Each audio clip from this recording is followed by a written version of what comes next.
Hey friends, hey Melissa. I am taking on an experiment today. I received all of these peppers in my produce box this week, and it's more than I could possibly consume. So I have poblano peppers, banana peppers, just regular green peppers. I mean, just an abundance of them. And I thought about chopping them up and putting them in the freezer, but then I wondered about dehydrating them, and then I could just pick out a few pieces when I need to flavor something. And so I'm going to try to do that today. So I'm going to wash these and then chop them up and see what I can create. And I'm going to share with you that process. Okay, here we go. Bell peppers, here we go. Green peppers are done. Moving on to poblano. Poblano's done. Up next, banana peppers. Banana peppers are done.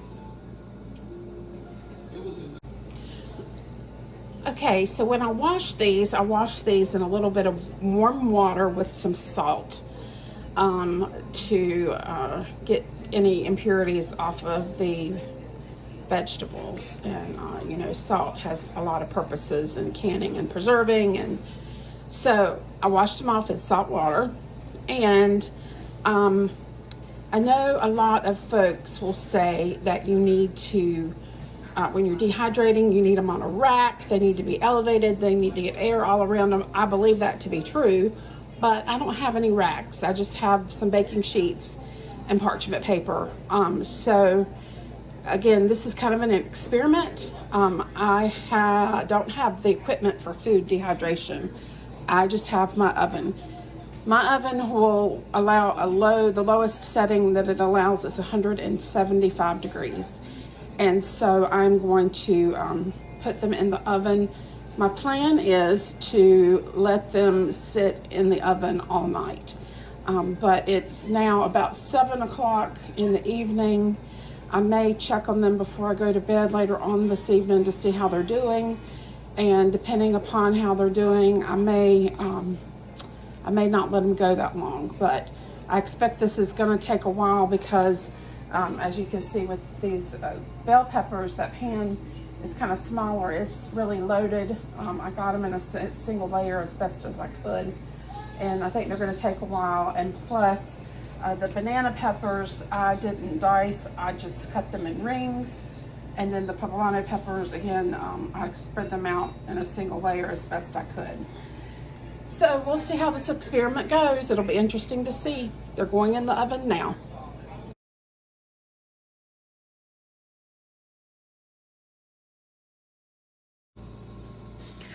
Hey friends, it is now about 3 days after I did the drying out of the peppers, and I just wanted to show you what the net result was of this adventure.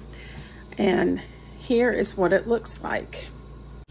So you'll have to excuse me, my kitchen is kind of a wreck, but this is, oops, a mess because I didn't seal the bag very well. Oh no.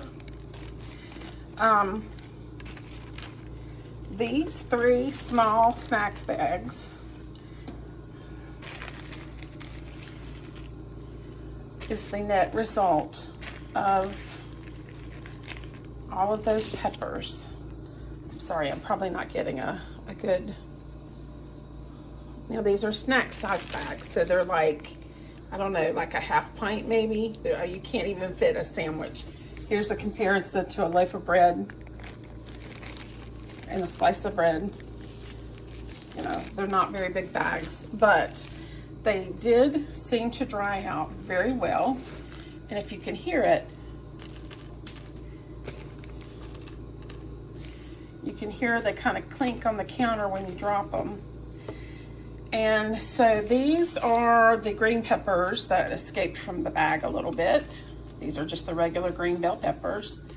This bag right here are the poblano peppers. And this one here are the banana pepper rings. And if you'll notice, they turned a dark amber color from the yellow that they were when they went into the oven. Now, I will say that one of these is hot. Something was hot in this mix, because after I got everything in the oven the other night, I didn't wash my hands all that well, because none of them smelled hot, nor are these are not peppers that are typically hot. But I rubbed my eye with my hand and it felt like razor blades in my eye. But the project did work. And so the next night I came and I dried out some butter beans that I had, and I don't know if these are going to work or not, because they're beans, they're a little more finicky and they can retain moisture in the middle of the bean. But I went online and watched some videos, and they said to put the items that you freeze-dried like this in the oven, in the freezer for about 3 days, and that kills any bacteria or anything that may have happened to be on the item that you freeze-dried. So I think it's called conditioning.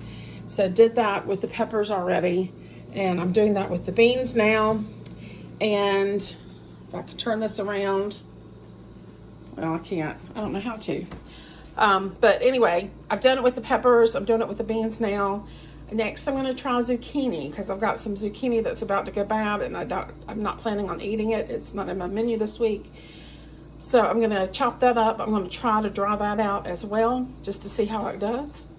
And for these items right here, I've ordered some oxygen absorbers to put in the little bags so that they don't attract moisture. And we'll see how it goes. If this is successful over the long haul, maybe I'll start dehydrating more vegetables. But I just wanted to share, and I hope you all are having a fantastic day. I'll see you soon. Bye.